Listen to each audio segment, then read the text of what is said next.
This is SunCoast's first annual Diesel Thunder Open House. We got a little racing going on.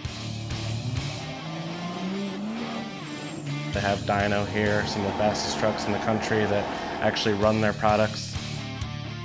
It's always fun.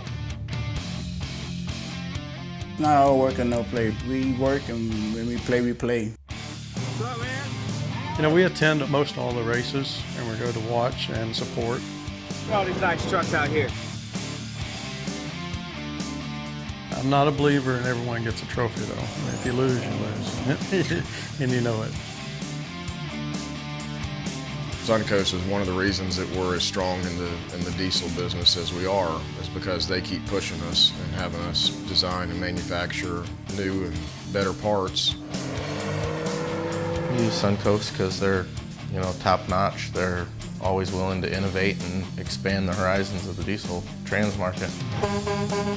Ron's a great innovator, and he makes great parts.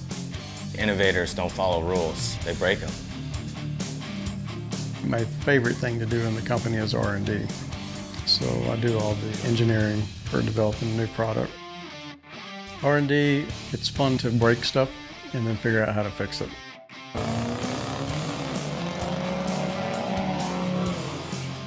We make things go fast. With our shop, we want to use the best parts to deliver to our customers, and SunCoast is the one we chose.